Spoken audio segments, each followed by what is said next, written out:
Hello, everyone. Welcome to this colloquium. Today, it's a great pleasure of mine to introduce Professor Bharat Ratra. So, he is an Indian American physicist, theoretical cosmologist, and astroparticle physicist who is currently a distinguished professor of physics at Kansas State University. So, let me tell you a little bit about his journey. Uh, he was at Delhi Indian Institute of Technology in 1982, and then he went on to do his PhD in Stanford University under the supervision of Professor Leonard Susskind and Michael Peskin. He was also a postdoctoral fellow at Stanford Linear Accelerator Center, Princeton University, Caltech, and MIT. He joined Kansas State University in 1996, and he was promoted as professor in 2004. He's worked in a number of areas of cosmology and astroparticle and early universe physics. So a nice small tidbit from Wikipedia page is that in 1988, probably a lot of you already know, is that Professor Ratra and Jim Peebles of Princeton University proposed the first dynamical dark energy scalar field or quintessence model, which is now very interesting due to the recent results from DC survey. He's also won many awards, and one of the most recent being American Physical Society Julius Edgar Lilienfeld Prize. So with all that, I now hand over the stage to Professor. Thank you. Thank you for the very kind introduction. So it's a great pleasure to be here. It's the first time I've come here. Before I start, I just want to point out this website. It's a friend's website. He studies how people process scientific facts. And he has some really nice videos that clearly explain global warming. So if you have people who want to learn more, they can look at that. So it's a really exciting time to be doing cosmology. I mean, you can just see the images from James Webb. And we're getting really good data. And these data are reinforcing two extremely striking results. One, that everybody knows that the current energy budget of the universe contains baryons and atoms and molecules at the 5% level. And the remaining 95% is dark energy and dark matter.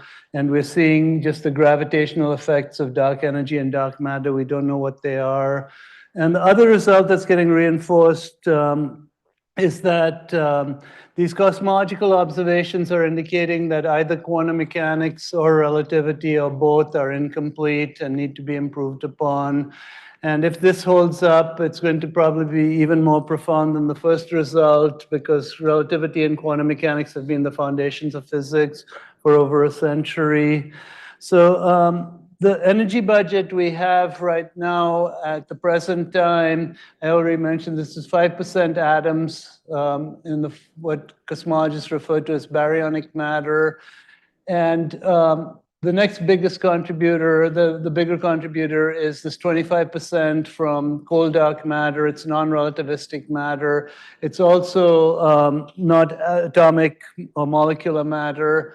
And it's dark in the sense that it doesn't couple to electromagnetic radiation at the same level as atoms do. And even more recently, we found a bigger part of the energy budget that comprises 70% of it. And that's dark energy. And if this is particles, these particles are going to have a mass that's maybe of the order 10 to the minus 33 eV. So they'll be relativistic. And they won't clump except on very large scales. So what I'm going to try to do is motivate dark energy and then look at two illustrative models. These are physical models. There's the ΛCDM model, the standard model, where dark energy is a cosmological constant. And there's a model called πCDM, where you generalize that to a scalar field with a potential energy density, and it slowly rolls down the hill. And so you have time-varying dark energy. This model is really a little bit complicated to work with, so observers who want to analyze the data in terms of dynamical dark energy use parameterizations. And once the W or XCDM parameterization, another one that's come in the news recently is this W naught WA CDM parameterization, and I'll talk more about that at the end. So we're going to use these models and parameterizations to make predictions and compare those predictions to observations, and then use that comparison to constrain the model parameters. And then talk a little bit about the transition from matter domination, where you have decelerated expansion, to dark energy domination, where it's accelerated cosmological expansion. I'll talk a little bit on the value of the Hubble constant, and then look at spatial curvature, and discuss a little bit the weak lensing issue in the Planck data, and then the recent DESI results. So we're trying to constrain cosmological models, and we can't do this in a model-independent way because our data is not that great. And so what we try to do is we try to parameterize these models, maybe using 6 or 7 or 8 parameters, and then just constrain those parameters, and you can get tighter constraints on those fewer parameters. And this is a useful thing to do because you can do this with different parameterizations.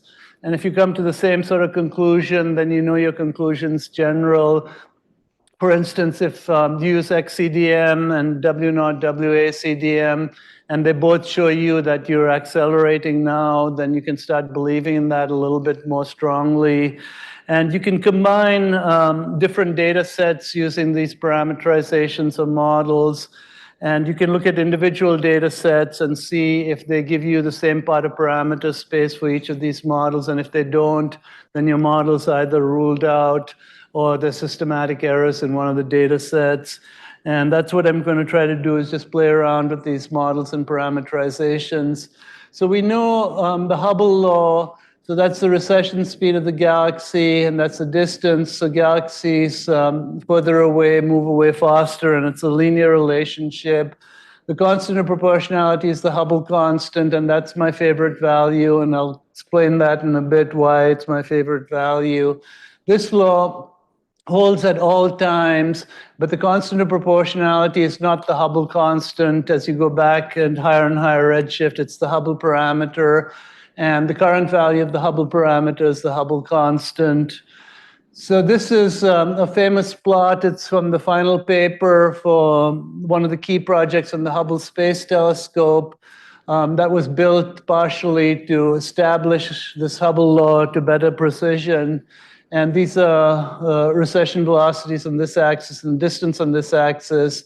So a galaxy 100 megaparsecs away is moving away at about 7,000 kilometers a second. A galaxy 200 megaparsecs moving away at 14,000 kilometers a second. And the group was led by Wendy Friedman, and this is from their 2001 paper. In that same year, Rich Gott and Michael Vogli and a graduate student of mine, Sylvie Podoriu, and I collected from Hakra's website some 200 and something measurements of the Hubble constant. And we developed a way of doing this analysis of this data set that didn't use the error bars, but just used the central values using median statistics.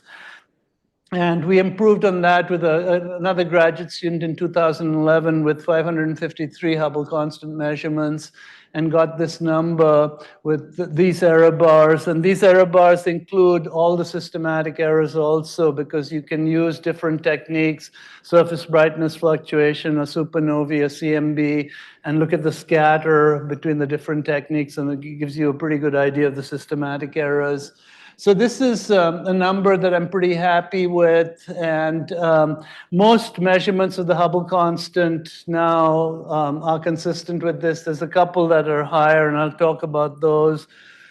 So here's an example of this difference. So this is the median statistics number, the 68 plus or minus 2.8. And I'm going to look at a number that's from Adam Rees's group. This is from 2011 also. And it's determined by calibrating supernovae using Cepheids. Nearby galaxies have Cepheids, and overlapping with them are some supernovae. So you can calibrate the brightness of supernovae and then go out to further supernovae. And they get a higher number. And so what I'm showing you here is an analysis of the lambda CDM model, where I've extended it to allow for a varying number of light relativistic species. You can think of them as light neutrino species. So in the standard model of particle physics, because of the way it decouples, you effectively get 3.046 light neutrino species. So what I've done here is I've used large-scale CMB data and small-scale CMB data and galaxy clustering data from the Sloan Digital Sky Survey, and marginalized over all the parameters except H naught and the number of light neutrino species. And I'm going to use these two guys as priors, Gaussian priors in the analysis. And you can see how they shift the contours. So the red contours end up over here, and the blue contours end up over here.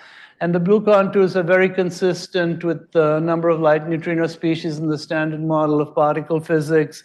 The red one is inconsistent at 2 sigma, which is not a big number, but it shows you what the issue is.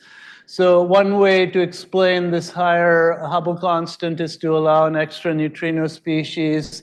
Another way is to say that the standard model of particle physics is able to distinguish between 68 and 74. And that's in 2011, like 15 or 20 years before that, you couldn't even get the Hubble constant between 50 and 100. So it's pretty amazing. I thought the 68 is not really near the center of. Right, but this is 1 sigma contour, right? So, the 68 is not supposed to be like the middle of that. No, so this is it's you after you marginalize over everything. So you'd have to marginalize over this once more. You're asking why the center of this is not at 68. Yeah, it's not at 68 because as you increase the number of neutrino species, it moves up a little bit. But if you also marginalize over this, then you'll get back pretty close to 68 plus or minus 2.8. No, it's a radiation, a relativistic degree of freedom that's introduced to try to explain why the Hubble constant might be 74, because you can change the expansion rate of the universe earlier on, and that allows you to adjust the Hubble constant. What is it? It's a hypothetical. But where does it enter in the cosmological? So in the Friedmann equation in rho radiation and rho neutrinos. So if you just think of it as an extra neutrino species, it'll be rho neutrinos. And you add one more.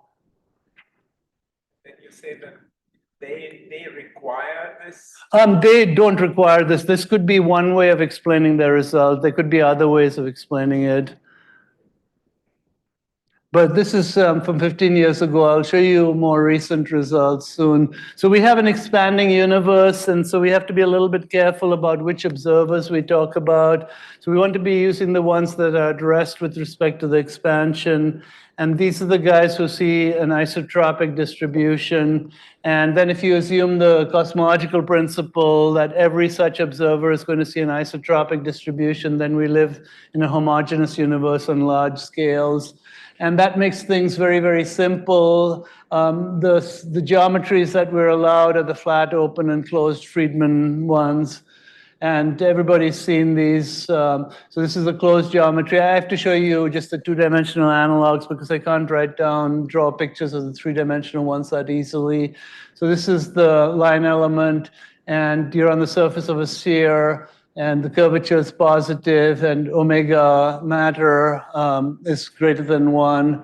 And you can have the flat case, it's going to go out to infinity, omega naught is 1, and 0 curvature. Or you can have the hyperbolic case, and that's also going to go out to infinity, and it's underdense, and it's open, and negative curvature. So we need a dynamical variable, and the loose way to think about it is to think about the radius of that sphere as your scale factor.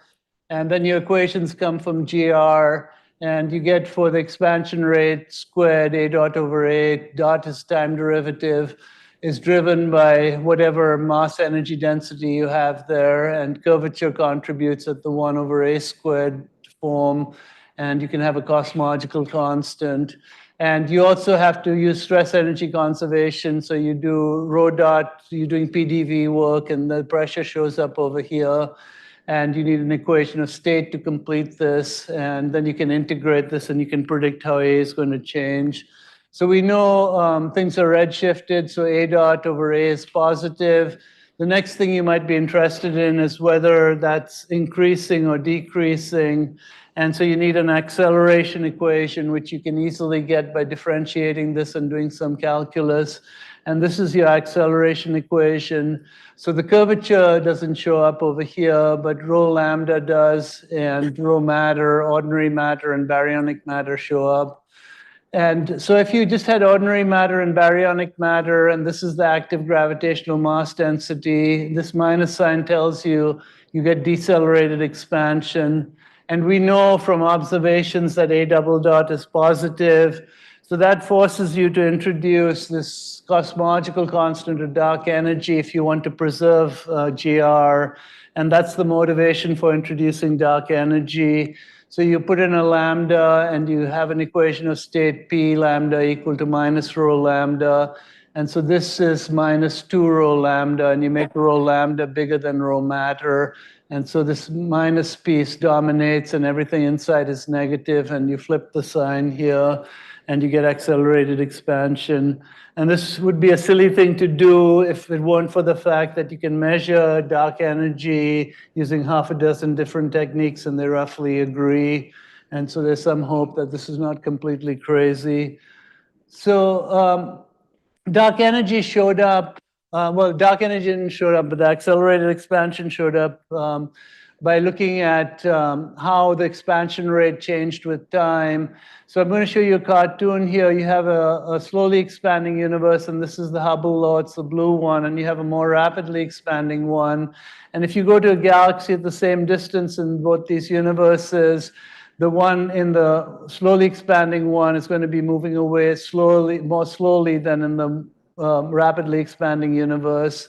And the further out you go, the further back in time you're going. So if you want to compare the expansion rate way back in the past to the expansion rate in the present, you have three options. It could be constant and like the purple line, or it could be in the past when you're looking further back, that it was expanding more slowly and that it came to the present, it sped up. Or it could be the other way around, that in the past that it expanded more rapidly, like the green one, and in the present it slowed down. So that's an accelerating universe, that's a decelerating one, and that's one with A double dot equal to 0.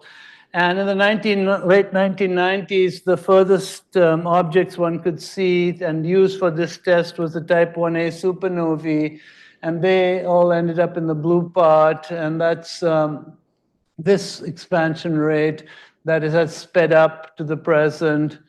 And everybody's seen plots like this, where you look at the density in lambda, the density parameter in matter. This is cold dark matter and ordinary matter, baryonic matter. And if you didn't have dark energy, you should lie on this line at 0 omega lambda. But the supernovae force you up here, and it's now about 4.5 or 5 sigma away from 0. So if you look at the Friedmann equation, it requires P to be less than minus rho over 3. So we know there's dark energy there, and we know it's the biggest contributor to the energy budget now. But that's pretty much all we know. And so we might be interested in trying to look at different models of dark energy, trying to figure out whether it's a cosmological constant or it's slowly varying in time and space. And the easiest way to attack this question is to look at different dark energy models and compare them to data and see which ones are favored. And we have to make two really strong assumptions, but I think they're both pretty good. That GR is good on these scales, and that the astronomers have been really careful and they figured out most of their systematic errors. So I'm going to look at a number of dark energy models, and I'll show you plots of their energy density against scale factor. So we live at late times over here. And I'm not going to go back far enough to worry about radiation, so I'll ignore that. And I'm just looking at things at lower redshift. So this is the ΛCDM model, and there the Friedmann equation has ordinary matter and dark matter, and that drops like 1 over A cubed, and that's the blue line. and curvature contributes the orange line. It drops like 1 over a squared, and lambda is a constant, and that's the green line. So when you're over here where the blue line is dominant, you get decelerated expansion. And over here where the green line is the dominant one, it's over the orange and blue one, you get accelerated expansion. And it looks like there's 3 parameters that you need to specify, but it turns out there's a constraint equation, and we'll see this in a few transparencies. And there's only really 2 free parameters, and the conventional ones are omega matter now and omega lambda. And you immediately see the problem that upsets particle physicists with this horizontal green line. This is energy per unit volume, and if you turn it into units, that it becomes an energy to the 4th power, and you can take this 4th root of that, and that tells you the energy scale associated with this. And that energy scale is around a milli-electron volt, and until maybe 10 or 15 years ago, there was nothing happening there except chemistry, and obviously chemistry is not fundamental and it can't be important. So that really upset particle physicists. And one way to get rid of this energy scale is to make use of the age of the universe by tilting this line a tiny bit. And so if you tilt it a little bit and go back way, way back in the past, the fundamental scale could be 10 to the 15 GeV, and you wait long enough and it comes down to an MeV. And here's an example of that, except here I'm going to get rid of space curvature. I'll put it back in this model later, but I want to make it a little bit simpler. And so this is called the XCDM or WCDM parameterization. And so the Friedmann equation has ordinary matter and cold dark matter, and that's the blue line. And you introduce another fluid with this equation of state, and you choose W to be less than minus 1/3. And it turns out then that you get accelerated expansion, and this line is tilted. But you immediately see the problem with this. So before I see the problem, let's look at the parameters. So the free parameters we're going to use are omega matter now, and the equation of state parameter. But the problem is pretty clear because the speed of sound squared is just dp d rho. And if w sub x is negative, cs x squared is negative, and you take the square root of that, it becomes imaginary. So you get exponentially growing instabilities. And the way people get around this is they just arbitrarily set it to 1. And so that's what the XCDM parameterization is. They don't use that to define the speed of sound for this growing perturbations. But you can go to a more physical model by replacing that fluid with a scalar field. And this is the potential, the energy density in the scalar field. There's a kinetic piece, and I've chosen a potential energy density as a negative power law. And I'll explain in a second why I've picked this. But because you made this a dynamical field, you have to add an extra equation, the Klein-Gordon equation, in this expanding universe. You get phi double dot plus the Hubble drag term plus the dv d phi term. And you have the Friedmann equation, so you have baryons and cold dark matter, the blue line. And now you get this extra contribution from the scalar field. You have to numerically integrate these.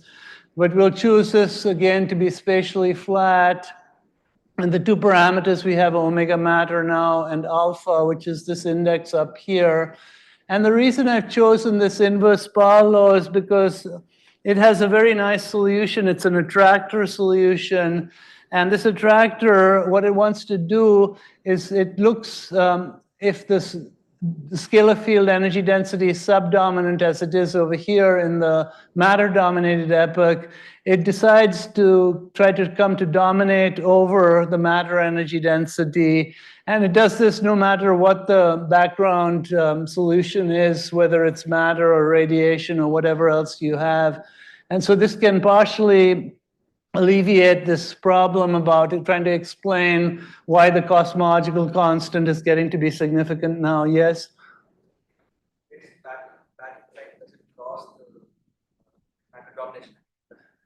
No, it doesn't. No, so it remains subdominant. It's subdominant to radiation, and it's subdominant to whatever's driving inflation. But you can try to patch it onto the inflaton, and it could be the same field. but you still have to have a fairly big jump at the end of inflation to bring its energy density down.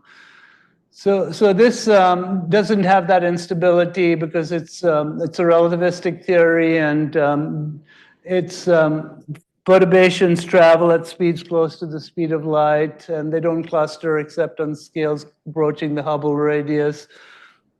So I'm going to compare predictions of these models to, these are older data, they have bigger error bars, so I can show you the contours more clearly, and then I'll show you the new data later on. But we'll look at a bunch of data sets, and what they are is not that important. This is just an illustration. I see the model, when you say partially resolves the coincidence problem, because you're just saying that if you wait long enough, this would dominate. Yeah, it would dominate. And somehow are Yeah, so I mean, it's better than just putting in the lambda by hand, right? So because it wants to dominate dynamically. So there's some interesting effects going on there, and it might be worth looking at it a little bit more carefully. Alpha is constrained. So I'll show you, well, okay, so right now with the data, so it depends what you mean by being physical, right? So an inverse power law, it's not renormalizable. So it's much more a phenomenological thing, and it'll be kind of interesting to see if you can make sense of this. So this instanton-mediated supersymmetry breaking gives you inverse power law potentials. And I mean, I don't know if they can calculate that prefactor in front, but it's kind of this Affleck and Dine stuff. And I tried to look at it in the 80s when I haven't looked at it more recently, and I don't know what's happened to it. But it's worth thinking about these inverse power law potentials. So I'm going to compare them to these data sets, and the precise data sets are not that important. So the general procedure is you rewrite everything in terms of the redshift. And so if we focus just on the lambda CDM model, the Friedmann equation becomes the omega matter part with 1 plus z cubed, omega curvature 1 plus z squared, and omega lambda that doesn't vary with time. So if you evaluate this at the current time, that becomes h naught squared. The two h naught squareds cancel, leaving a 1, and that becomes 1, that becomes 1. And so you get the sum rule. And that's why there's only two free parameters, and conventionally they're picked to be omega matter now and omega lambda. So if we're going to compare to Hubble parameters, a function of redshift data, then you can see theoretically that given this model, you can predict the Hubble parameter at any redshift in terms of the cosmological parameters and the Hubble constant. And then you can go compare that to the measurements you have at those redshifts and do chi-squared or maximum likelihood. And so we do this with these data sets, and I'll show you lots of plots like this. The lambda CDM model will be here, X CDM will be here, and phi CDM will be here. And the x-axis for each of them is going to be omega matter now. The y-axis for lambda CDM is omega lambda. W sub x, which is the equation of state parameter for x CDM. And this is the alpha index in the scalar field potential energy density. So there's a line, dotted lines here and here and here. And these distinguish between when you have current accelerated expansion and decelerated expansion. Accelerated expansion in this part of parameter space, decelerated, accelerated, and decelerated. And there's a couple of other lines. So this is the line corresponding to zero space curvature. So closed models are above it, open models are below it. This is the W sub x equal to -1 line, and that's the lambda CDM model. And because this is flat, this is the flat lambda CDM model. And this is also flat, and the flat lambda CDM model is over here. So a model with the parameter of omega of 0.3 here is the same as a model with omega matter of 0.3 here, and it's the same as a model with omega matter of 0.3 here. The models that lie along these lines are identical. So the data we're using here are type 1a supernovae from a decade or more ago, and they give you 3 sigma contours. You can see the 3 sigma contours, and this is the 1 sigma, 2 sigma, 3 sigma, and they give you best fit values. And so you can immediately see a number of really striking things. So first of all, most of the probabilities in the accelerated part of parameter space. So that's good, and it doesn't matter whether you're analyzing these using lambda CDM, X CDM, or phi CDM. All of them tell you you have accelerated expansion now. And there's the standard model, omega matter of 0.3, omega lambda of 0.7, and flat is almost right at the best fit point, and that's the same here, omega matter of 0.3 and omega lambda of 0.7 because this is flat, and omega matter of 0.3, omega lambda of 0.7. So the best fit model agrees very well, but there's lots of room for non-zero space curvature, lots of room for dark energy dynamics. And you can look at what BAO data gives you and pretty much draw similar sort of conclusions. They're all in the accelerated, most of it's in the accelerated part of parameter space. There's the standard model fits these data really well, and there's room for space curvature and dark energy dynamics. But the most important thing is these contours are aligned this way here, and they're aligned almost at 90 degrees to those contours with the supernovae. So you can see what's going to happen when you combine them. You'll get much tighter constraints. And for the Hubble parameter, because the predictions depend on the value of the Hubble constant you assume, you get dashed dot lines and solid lines for the different Hubble constants. And they're about half a sigma movement when you go from one Hubble constant to the other. So there's a systematic effect here. And but again, they don't disagree with what I said about with the previous data, and the same thing's true for the growth factor. So the really important thing is that the constraints from these different data sets overlap. And so you think we're doing something sensible, because if they didn't, then it wouldn't make much sense to proceed. And they're all consistent with the standard model, spatially flat lambda CDM with omega lambda of about 0.7, omega matter of 0.3. But they allow dark energy dynamics, they allow spatial curvature. And so you can do the obvious thing, look at 2 of them at a time and do the joint analysis. And the remaining allowed parameter space has shrunk quite a bit, but you draw the same sort of conclusions. There's room for dark energy, space curvature, and dark energy dynamics. And it doesn't matter what data sets you look at, they're all shrunk. So they're tighter constraints, but they don't rule out dark energy dynamics. They don't rule out space curvature. And you can see some of the issues. I didn't show you different supernovae data sets, but they move the contours by half sigma. So you have some kind of systematic error there. And I showed you what happens when you change H naught. They move the contours by half sigma, so there's systematic errors there. And I didn't show you the GRB contours, but it depends on what data analysis assumptions you make for what GRB data you're going to use, and they move the contours quite a bit. And so there's systematic effects, and there's other issues that you need to deal with. But I'll show you the latest data soon.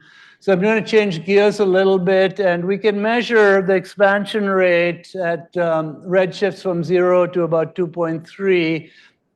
And this is a messy plot. We have 28 data points here, but there's 6 model predictions here. And these models are the ones that best fit these data. So therefore, lambda CDM, X CDM, and phi CDM. And there's 2 pairs of 3 models. So one of them ends up with 74 for the Hubble constant. The other ends up with about 68. And there's 2 deviant models. These are 3 sigma deviant. They're 3 sigma away from the best fit. And this is flat, and this is a different dip here. But these are the best fit models. And it becomes a little bit clearer if you bin these data, what you're seeing here.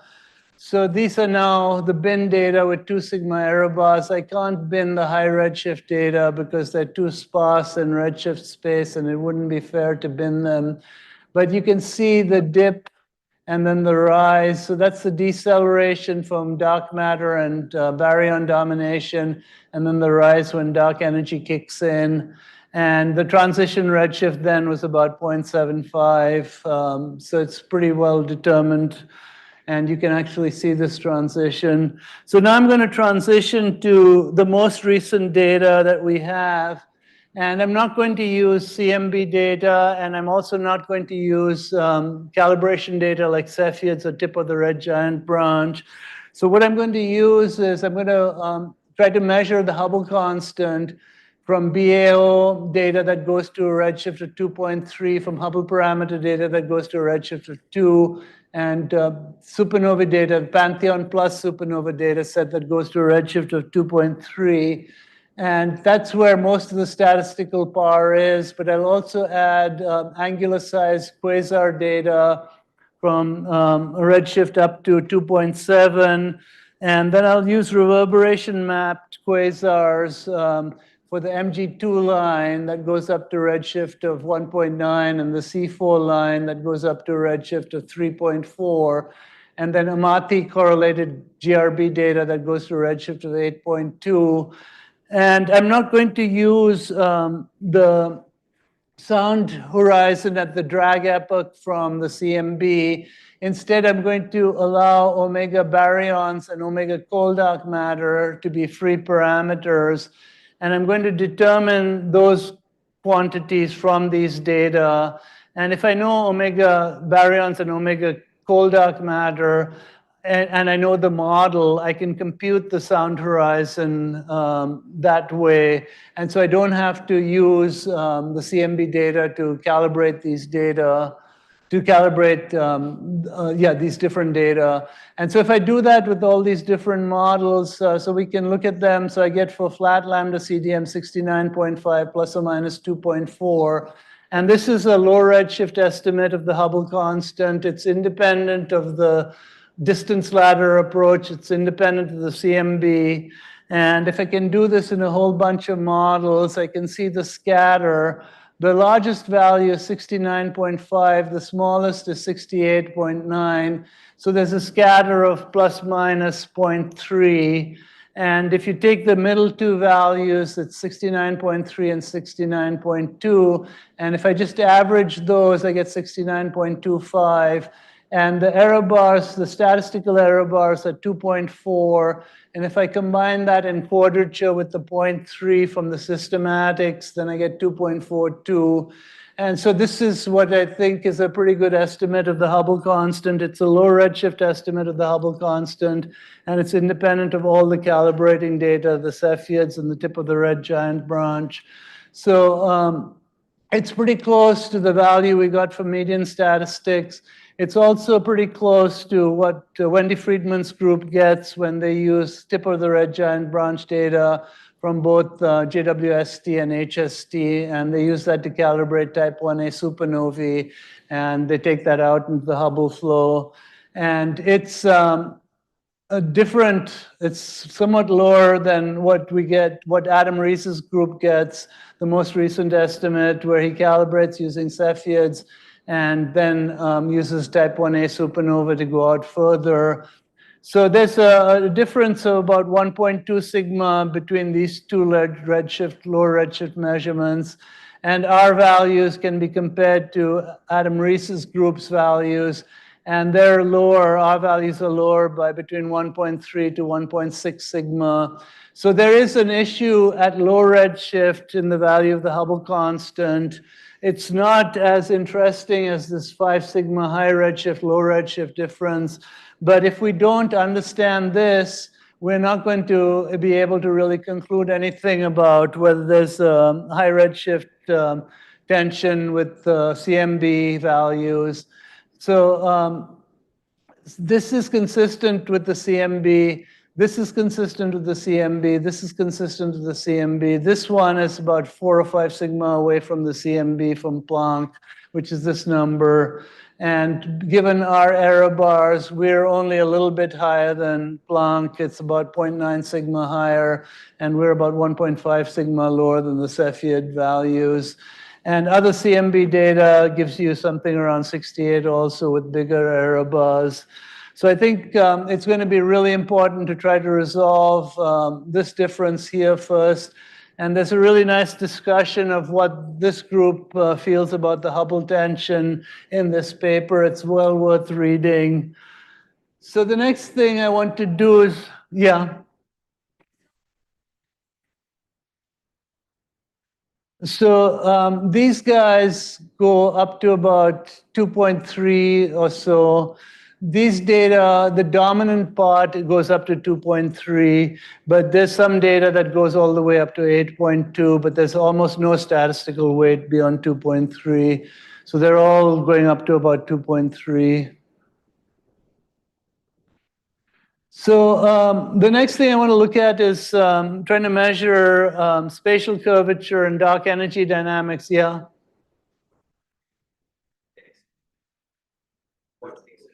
So, sorry, I can't hear you. Can you?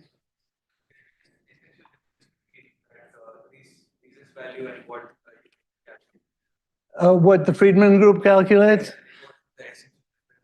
So there's lots of arguments. So some of the Cepheids are more towards the central parts of the galaxies, and a lot of the tip of the red giant branch is out away from the central parts. And some people argue that in the central region, the Cepheids are too crowded to give you good data. And that's one effect, and there's other effects. And this paper is pretty long, and it's well worth reading. So this is a summary of their tip of the red giant branch, but it also compares to the Cepheid calibration. And if you have interest in this, you should read this paper. So the takeaway from here is that the measurements that you have at the top there are not too far from either of them, and those are therefore the ones that you feel are most. Yeah, so that's it's a little bit further away. It's about 1.5 sigma away from the Cepheids, and it's only 0.9 sigma above the Planck value. And I think it'll be really nice to kind of understand why there's this difference here. Even though it's a small difference, it's worth trying to figure it out. I mean, you could just say 1 sigma is not worth it and throw it away, but then when you have such a tiny error bar compared to these other error bars, it does become very statistically significant when you compare it to the high redshift.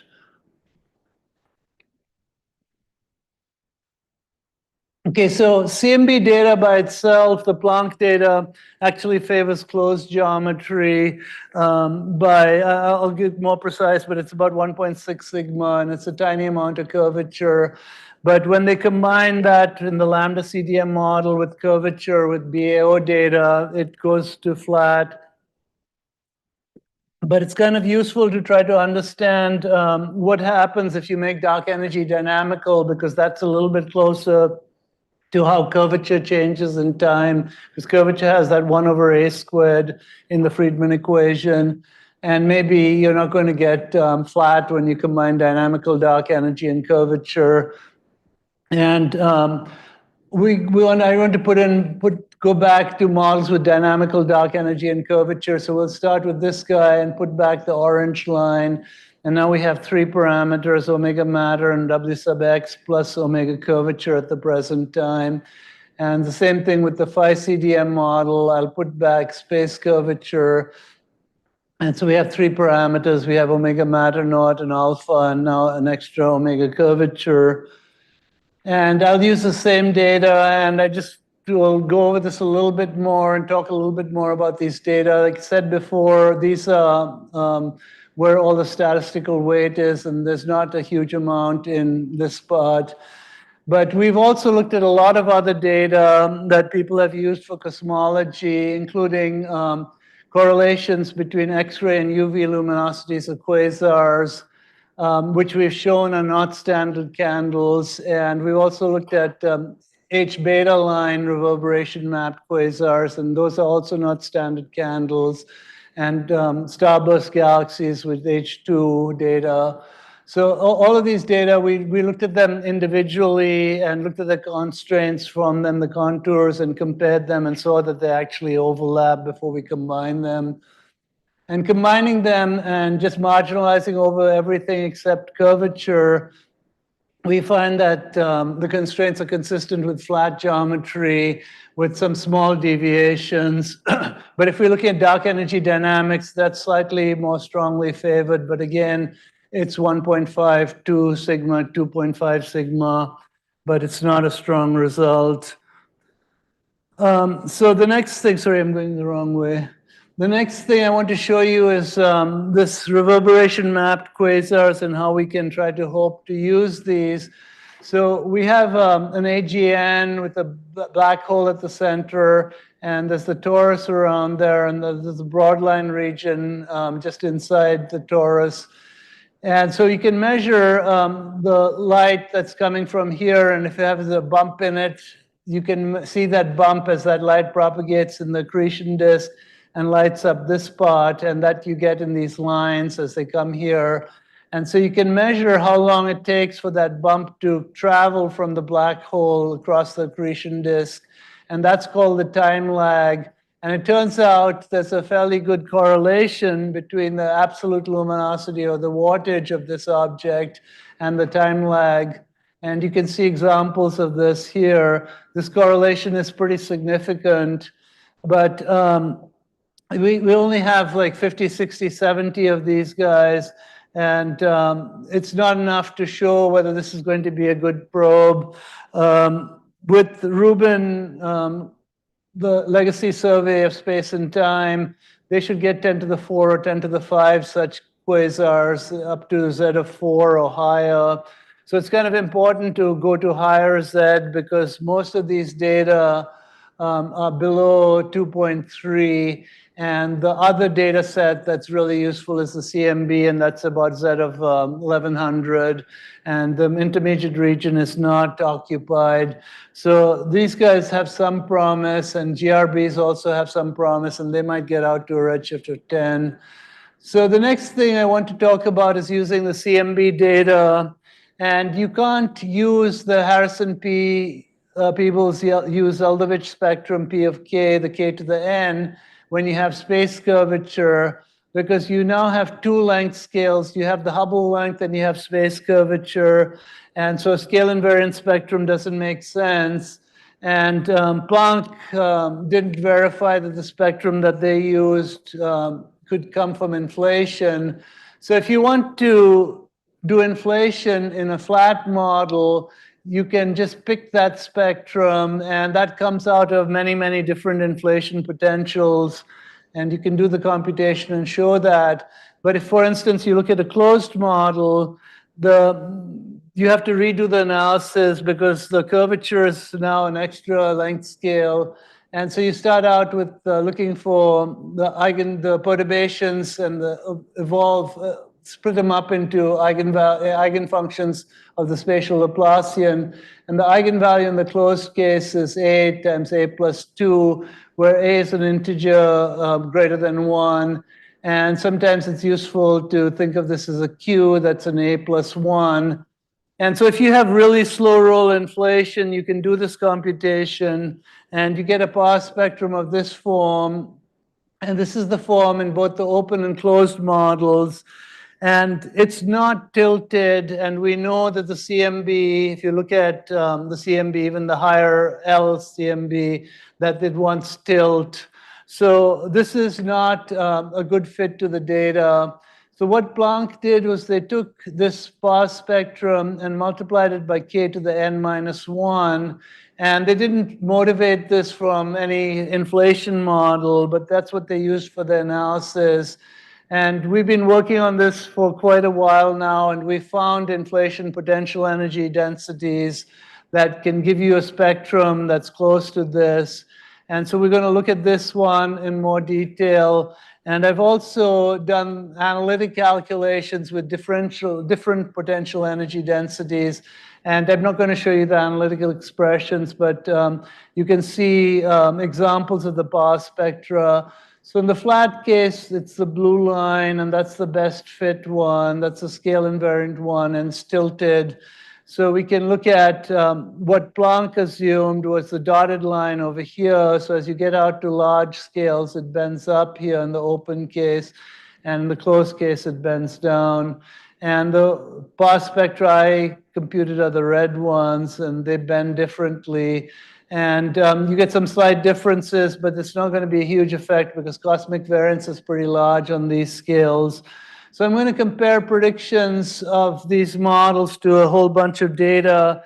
And I don't know how much time I have left. 10 minutes, okay. So the data I'm going to use are the Planck data from 2018, so we'll use the TE plus low E, and we'll also use the gravitational weak lensing potential past spectrum. And I'll also use non-CMB data, barrier and acoustic oscillations, and I'm not going to include any DESI data. And these, you can measure growth factors using barrier and acoustic oscillations, or you can measure it in using different techniques, and I'll use those also. And type 1a supernovae, I'm going to use the Pantheon Plus and the Hubble parameter measurements. So I'm going to use these data to constrain 6 models, so it's going to get very messy. And the 6 models, there's 12 models, 6 lambda CDM ones and 6 X CDM ones, so 2 different kinds of dark energy. And there's 3 different past spectra. So there's the flat model with the scale invariant spectrum, and the non-flat Planck one, and the non-flat one I computed. So that's 3 and 2 dark energy, so that's 6. And the other factor of 2 comes with this parameter. It's with and without the lensing consistency parameter. And that's a parameter that multiplies the lensing potential energy density, lensing potential past spectrum. And if you include this as a free parameter, the hope is that at the end of the analysis, you'll come back with AL equal to 1, and that's telling you that the C sub Ls are consistent with the smoothing predicted by the best fit lambda CDM model. And it turns out that doesn't happen with this 2018 Planck data release. It has excess smoothing of some of the C sub Ls compared to what would be predicted in the best fit lambda CDM model. And that's going to be an issue. So I'll start out with the lambda CDM models, and I'll set A sub L equal to 1.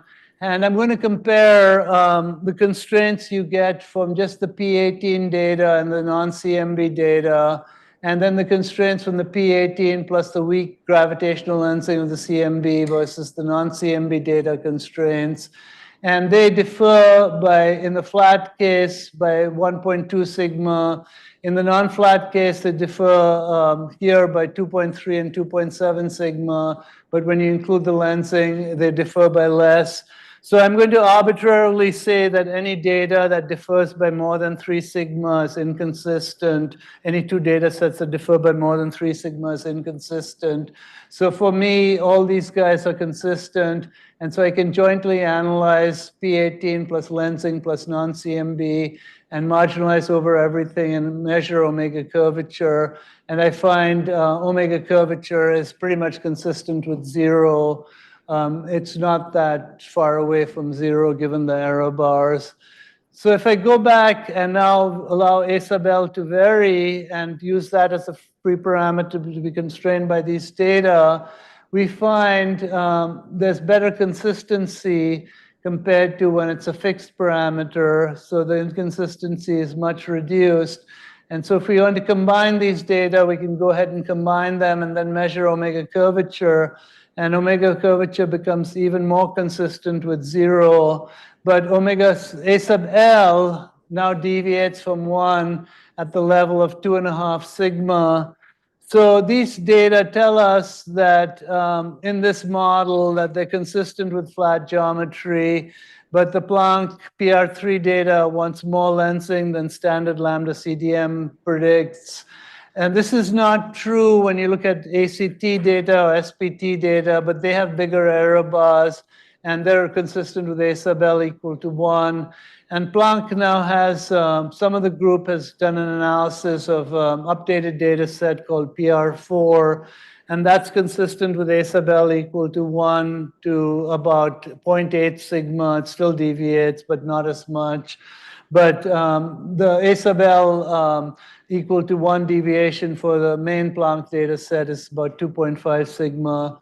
So if you go to ЛCDM and set a sub L equal to 1, the constraints from these two data sets and these two data sets are significantly different, because the Planck data and the Planck plus lensing data wants to have phantom dark energy. It wants omega sub x to be less than -1, while the non-CMB data wants quintessence dark energy. It wants omega sub x to be more positive than -1.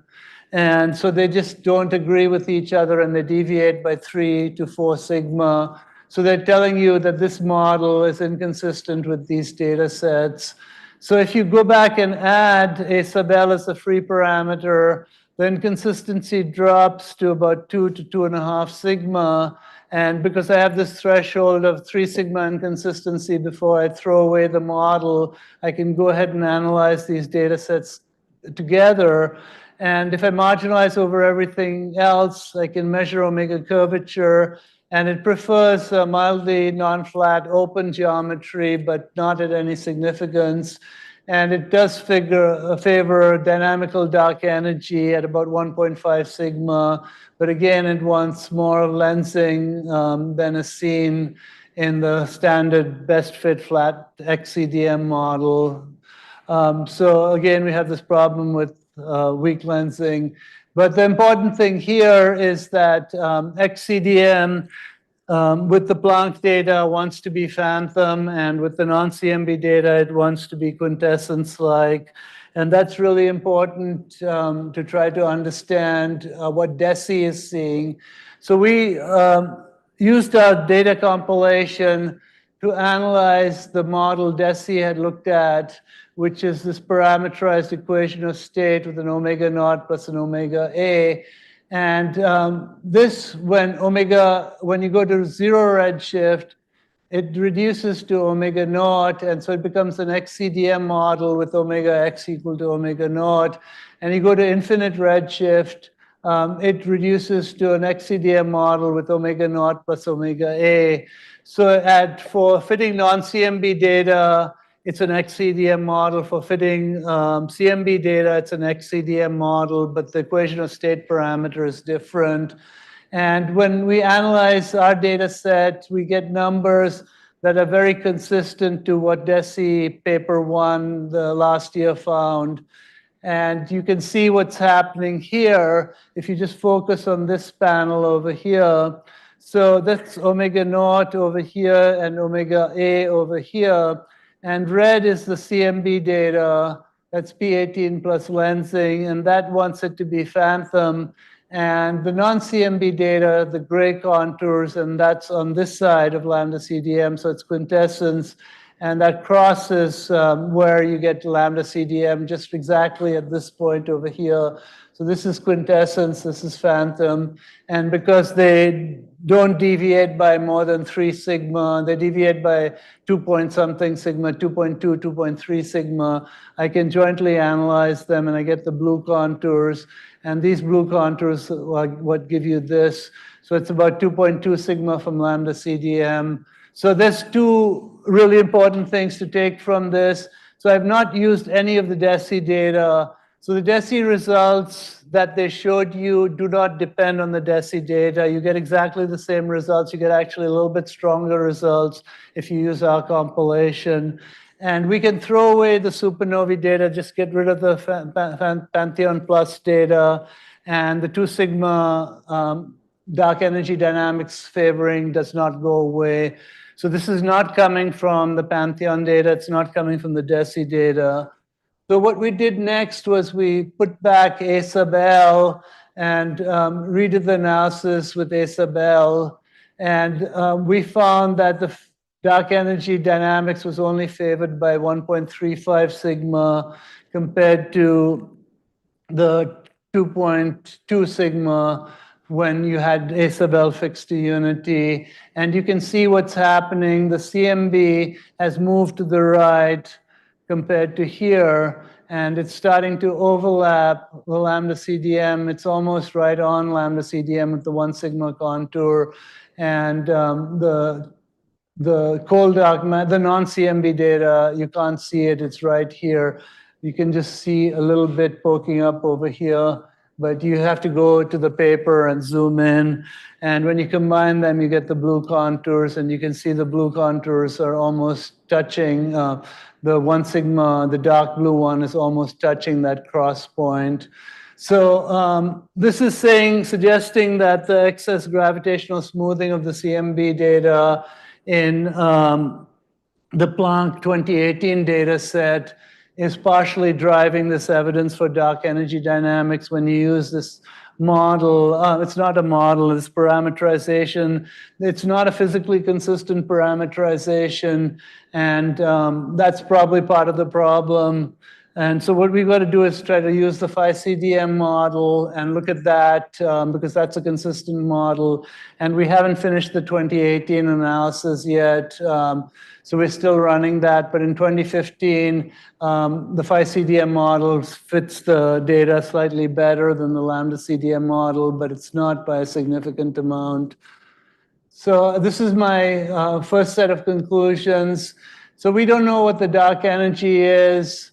It's could be a cosmological constant, and most data well fit by a cosmological constant, but it could also be dynamical. There's a possibility, and there's maybe 1.5 to 2.5 sigma favoring of dark energy dynamics in some cases. And the universe is probably not closed, it's probably flat. We need to better understand non-flat inflation models. And this is an issue, and it's unclear if this is an issue just for lambda CDM or it's an issue for the Planck data and the Planck data, PR3 data release. And maybe it goes away when you just use the PR4 data, and we should know that in a few months. So if you resolve all these questions with your current PhD thesis, you don't need to worry. Cosmology is not going to be over. And I'll leave this up for a few seconds. So if you're looking for new cosmology problems to work on.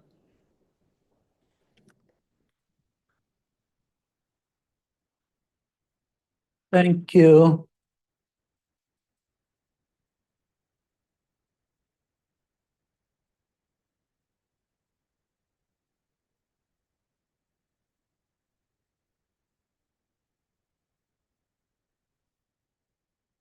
Did I understand you right in the last part about the DAISY data that you don't need, you could explain at least the earlier DAISY data without the phantom dark energy part? It's phantom dark energy at about a little more than 1 sigma if the gravitational lensing smoothing is responsible for part of it. So it's even less than 2 sigma effect. So it's maybe about a little more than 1 sigma. Mm-hmm. So your sense is that that phantom part of it is not real? Yeah, I think it's coming because you're using this non-physical parameterization, and for some reason the gravitational lensing smoothing just drives it to phantom to get more smoothing that way. But that nevertheless, at late times, there is still a kind of a quintessence like rolling. So if you forget the CMB data, all the non-CMB data, the supernovae and the baryon acoustic oscillations, even in this parameterization, they want it to be quintessence-like. And yeah. And you can see that with the XCDM also. So this is just a better model with more parameters, so it can give you a break in the equation of state, and that's why it's doing this.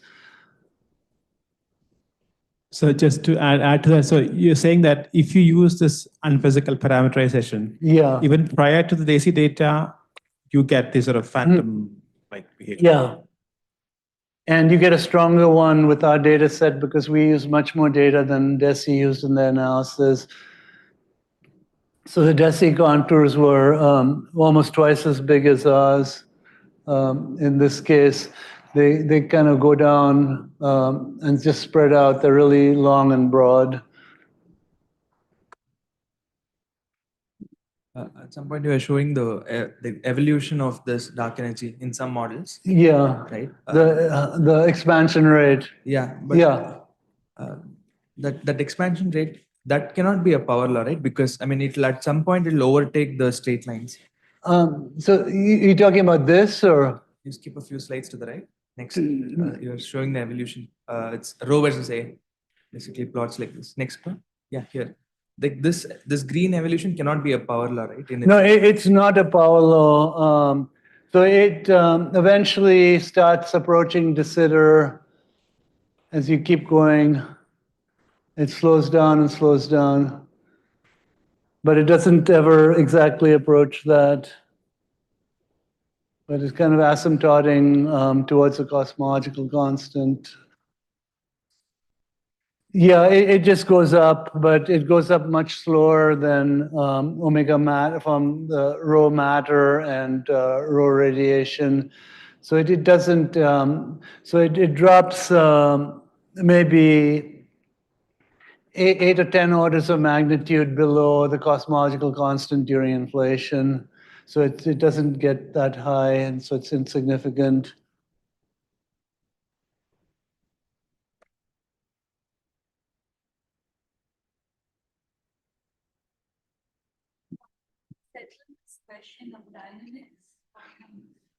So if you're going to look at it in this omega naught, omega A CDM model, you should do it with the new PR4 data release from Planck and see whether the effect is still just there at 1 sigma or not. And hopefully we'll know that in a month or two. We're running that. And better CMB data with tighter constraints and a better understanding of why Planck seems to see this smoothing, excess smoothing would be good. But I don't know how you do that because, I mean, I guess the Acton's SPT are not, they're not going to go all the way to L equal to 2, but they're going to go maybe to L equal to 100 and higher Ls. And they're not finding A sub L deviating from 1 significantly, but their error bars are bigger than the Planck ones. So I don't know. I mean, it would be nice to have another satellite CMB experiment, but that's extremely expensive. And I don't think we're going to get that for a long time.